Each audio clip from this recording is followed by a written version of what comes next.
tudo bem? Mais uma vez estamos juntos para o estudo da Palavra de Deus. Hoje, o juízo final.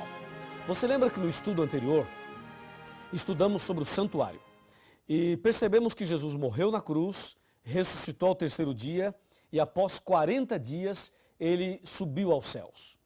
Assim que Jesus subiu aos céus, ele entrou no lugar santo do santuário celestial. Mas, de acordo com uma data profética, baseado em Daniel 8, verso 14, Jesus passou do santo para o santíssimo e agora, nesse momento, Jesus está no lugar santíssimo do santuário celestial, intercedendo por nós. Esta afirmação está em Hebreus 9, versículo 24. Ele comparece diante de Deus para interceder em nosso favor. Agora, o que ele está fazendo exatamente agora? Agora Jesus está fazendo o trabalho já de juízo, ou seja, o juízo final já começou. E ele é dividido em 3 fases. Sabe, algumas igrejas falam sobre o juízo, algumas músicas populares e até música sertaneja também falam sobre o juízo. E existe uma reza que fala também sobre o juízo. Você deve conhecer, eu vou rezar um pouquinho para você, tá legal? Creio em Deus Pai Todo-Poderoso, conhece? Criador dos céus e da terra, e em Jesus Cristo, seu único Filho, nosso Senhor, que foi concebido pelo poder do Espírito Santo, nasceu da Virgem Maria, padeceu sob Pôncio Pilatos, foi crucificado, morto e sepultado, desceu à mansão dos mortos, ressuscitou ao terceiro dia, subiu aos céus, está sentado à direita de Deus Pai Todo-Poderoso, donde há de vir julgar os vivos e os mortos. Eu vou parar por aí. A reza continua, mas eu paro por aqui. Você conhece essa reza, não conhece? Pois é, ela diz que Jesus está à direita do Pai, de onde virá para julgar os vivos e os mortos. Até aí está tudo bem. O problema é que a reza, as músicas e muitas igrejas não explicam como será o juízo. E é justamente esta explicação que teremos agora na Palavra de Deus, na Bíblia. Veja o que está escrito em 2 Coríntios, capítulo 5, versículo 10. O apóstolo Paulo, inspirado pelo Espírito Santo, diz assim: porque importa que todos nós compareçamos perante o tribunal de Cristo, para que cada um receba segundo o bem ou o mal que tiver feito por meio do corpo. O que eu gostaria de chamar a sua atenção e destacar nesse versículo é que todos nós compareceremos diante do tribunal de Cristo. Todos, ricos e pobres, reis, governadores, presidentes, ministros, todos. Pessoas brancas, pessoas negras, homens, mulheres, pessoas de todos os níveis da sociedade, de todos os tipos, de todas as posições, todos comparecerão naquele dia diante do tribunal de Cristo. Ou seja, no juízo final, nenhuma alma escapará. Todos nós passaremos em revista diante de Deus.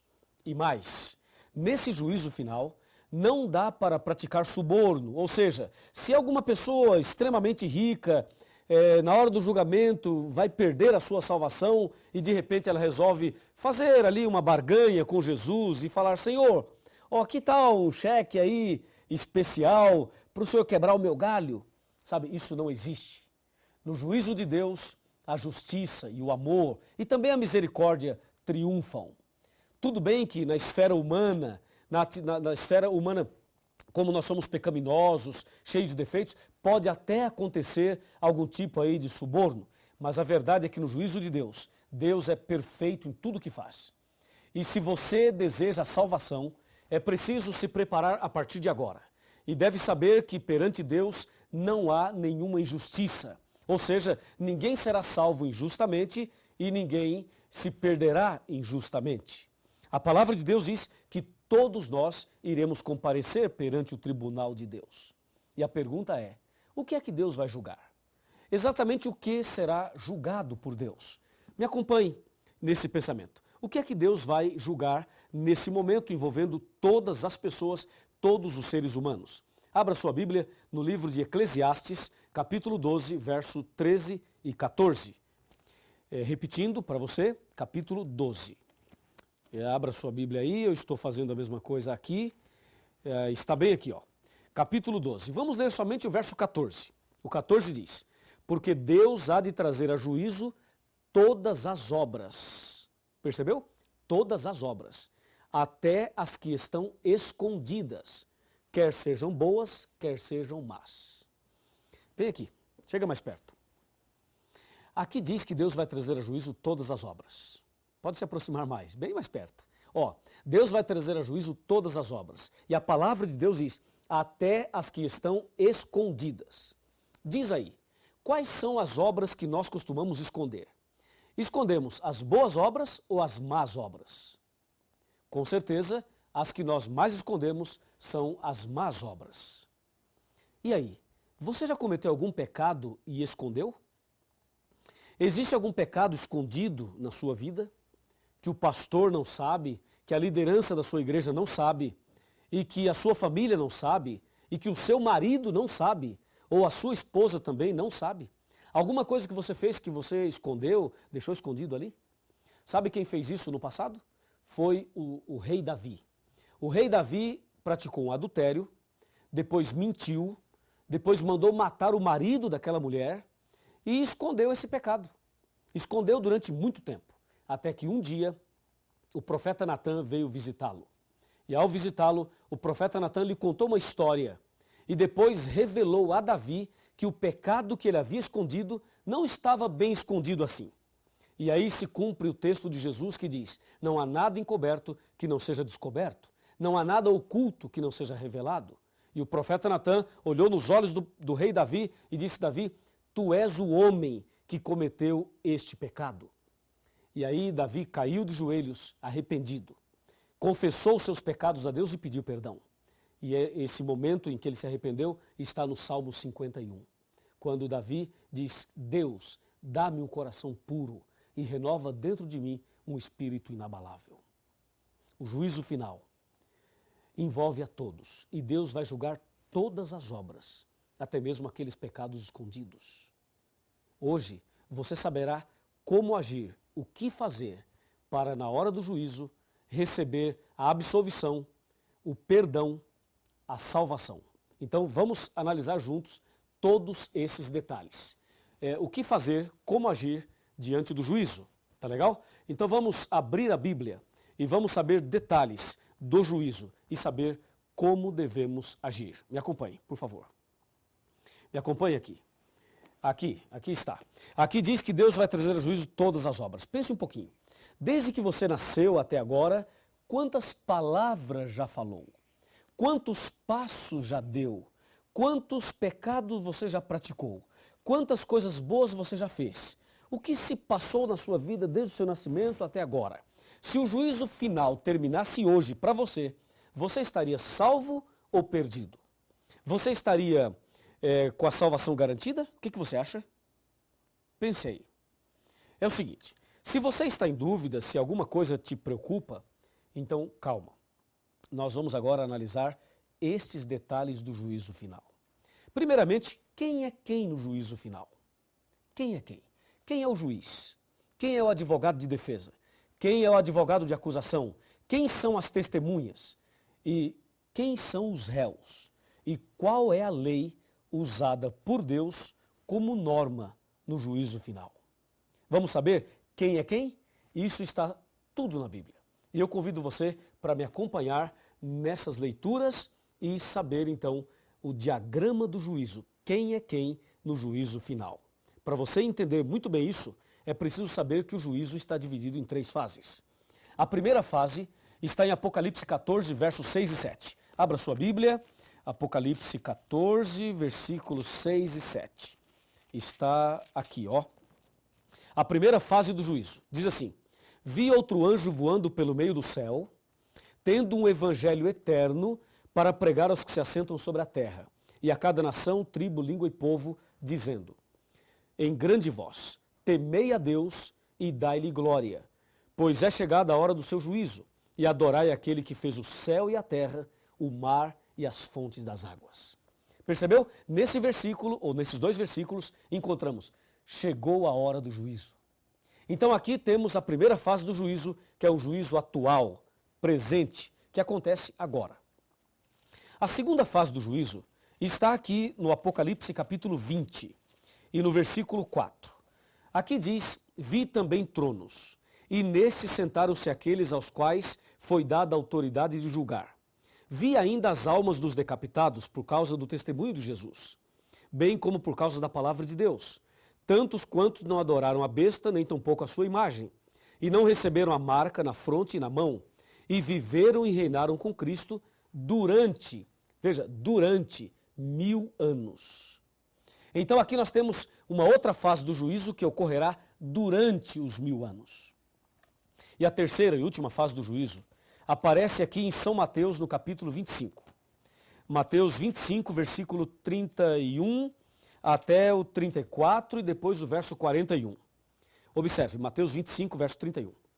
Quando vier o Filho do Homem na sua majestade, e todos os anjos com ele, então se assentará no trono da sua glória. E todas as nações serão reunidas na sua presença. E ele separará uns dos outros, como o pastor separa dos cabritos as ovelhas. E porá as ovelhas à sua direita, mas os cabritos à sua esquerda. Então dirá o rei aos que estiverem à sua direita, vinde benditos de meu Pai, e entrai na posse do reino que vos está preparada desde a fundação do mundo. E agora o verso 41 diz assim, então o rei dirá também aos que estiverem à sua esquerda, apartai-vos de mim, malditos para o fogo eterno, preparado para o diabo e para os seus anjos. Entendeu? Aqui nós temos a descrição do juízo final, as suas 3 fases. A primeira está acontecendo agora. A segunda ocorrerá durante os 1000 anos. E a terceira acontecerá depois dos 1000 anos. É bom que você entenda que o milênio é um período de tempo que está entre a volta de Jesus e a descida da cidade santa. Essa descrição aparece em Apocalipse capítulo 20. Quando Jesus voltar, então começa a contagem dos 1000 anos. E quando descer do céu a cidade santa, a Nova Jerusalém, então estará terminando os 1000 anos. Então agora, antes do milênio, acontece a primeira fase do juízo. Durante o milênio acontecerá a segunda fase e após o milênio, a terceira fase. Me acompanhe agora e vamos analisar alguns detalhes das 3 fases e saberemos ainda quem é quem no juízo final. Quem é o juiz, quem é o advogado e assim por diante. Tá bem? Por favor, vem comigo aqui para nós analisarmos. Primeiramente, as 3 fases do juízo. Nós já sabemos que Deus vai julgar todas as obras. A primeira fase, vamos chamá-la de investigação. Juízo de investigação, aquela fase investigativa. A segunda fase vamos chamar de juízo de comprovação. E a terceira chamaremos de juízo de execução. Deu para você decorar? Vamos de novo. Investigação, comprovação e execução. São as 3 fases. Lembrando que a fase de investigação está acontecendo agora. E que a fase de comprovação ocorrerá durante os 1000 anos. E a terceira de execução ocorrerá após os 1000 anos. A pergunta, quem é quem no juízo final? Eu tenho aqui o diagrama do juízo final. Primeiro, o juiz, na primeira fase, agora, é Deus. Está escrito em Salmo 50, versículo 6. Ali diz que Deus é o juiz. Na segunda fase, durante o milênio, o juiz já não é Deus. Quer dizer, Deus estará ali atuando também, mas, além de Deus, os justos, os salvos, durante o milênio lá no céu, atuarão como juízes. Está aqui em Apocalipse 20, verso 4 e 1 Coríntios 6, versos 2 e 3, que diz, não sabeis que os santos hão de julgar o mundo? Então, na segunda fase, os justos serão juízes.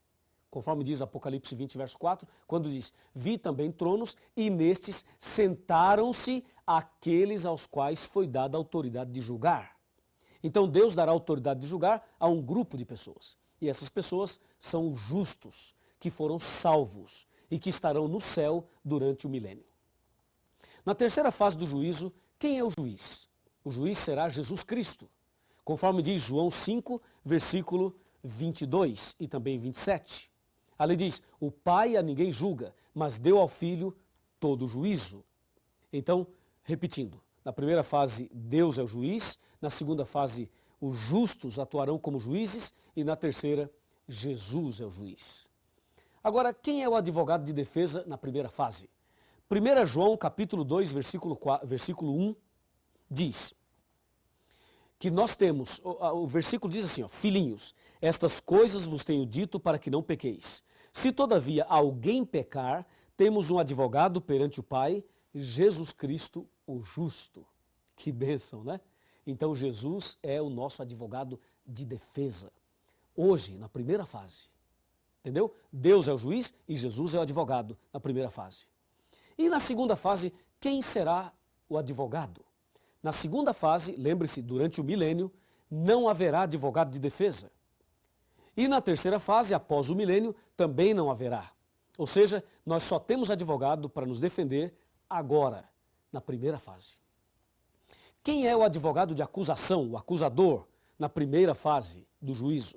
Na primeira fase do juízo, o advogado de acusação é Satanás. Está em Apocalipse, capítulo 12, versículos 9 e 10. Eu vou ler esse texto para você. Apocalipse, capítulo 12, versículos 9 e 10. Diz assim, o 9. E foi expulso o grande dragão, a antiga serpente, que se chama Diabo e Satanás, o sedutor de todo o mundo. Sim, ele foi atirado para a terra e com ele os seus anjos.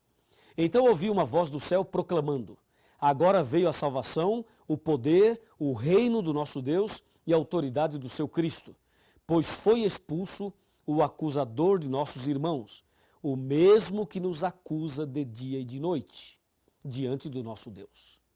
Portanto, o acusador é Satanás. Na segunda fase, onde estará o acusador? Apocalipse 20, versículos 1, 2 e 3, dizem, ali os versículos dizem o seguinte, que o acusador, durante a segunda fase, ele estará preso. Vai descer do céu um anjo que tem a chave do abismo e vai prender Satanás por 1000 anos. Então, na segunda fase, o acusador estará preso. E na terceira fase, Satanás volta para acusar por um pouquinho de tempo. É o que diz o versículo 3 de Apocalipse 20. Aqui diz, claramente, lançou-o no abismo, fechou-o e pôs selo sobre ele, para que não mais enganasse as nações, até que se completassem os 1000 anos. Depois disto, é necessário que ele seja solto por pouco tempo. Então, depois do milênio, na terceira fase, Satanás volta como acusador, mas por pouquinho tempo. Agora, quem são as testemunhas? As testemunhas do juízo final são os anjos. Apocalipse 5, versículo 11. Os anjos. Na primeira, na segunda e na terceira fase. Os anjos são as testemunhas. E quem são os réus?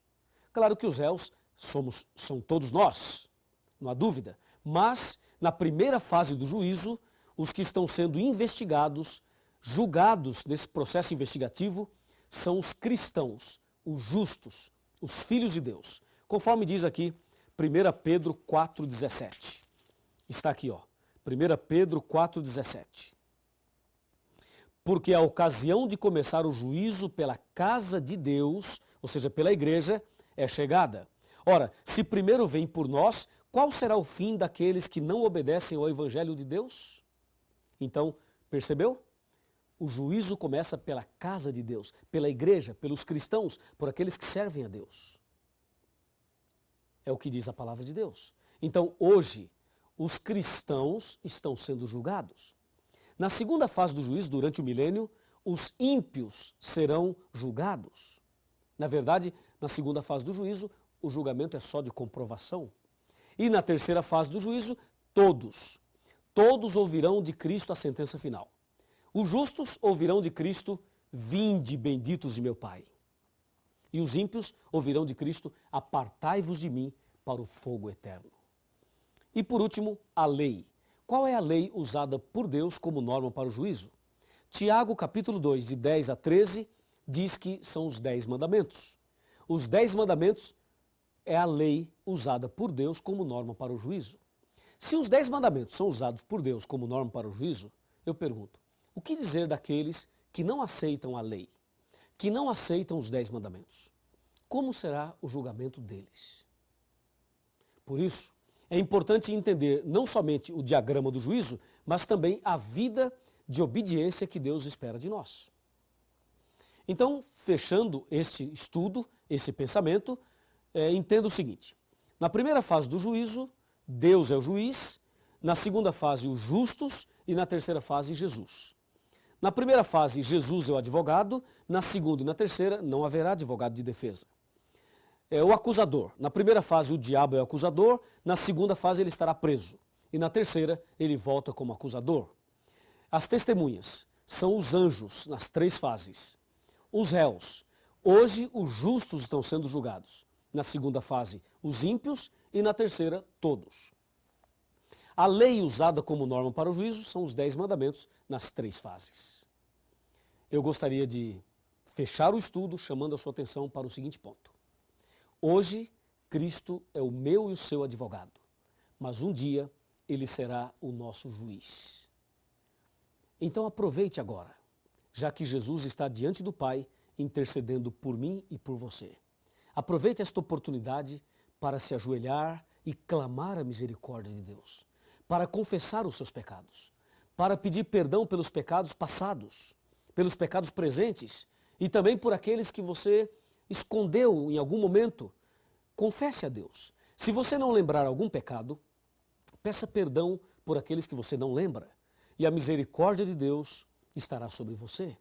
E tenha certeza absoluta, quando chegar o momento final da história, se você for fiel, confessar os seus pecados a Deus, pedir perdão a Deus e abandoná-los e andar em comunhão com Jesus, com certeza você será vencedor e vitorioso.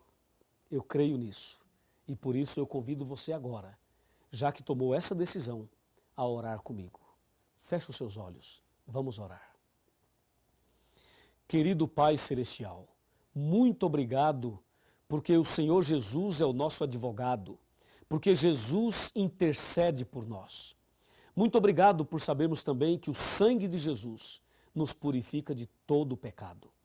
Quando chegar o momento da decisão final da nossa vida, que nós possamos estar preparados. Eu entrego esta pessoa nas tuas mãos, em nome de Jesus. Amém. Quando penso em minhas faltas e fracassos, e quantas vezes, meu Deus, decepcionei, eu me sinto incapaz e envergonhado. Não mereço ter jamais o seu perdão,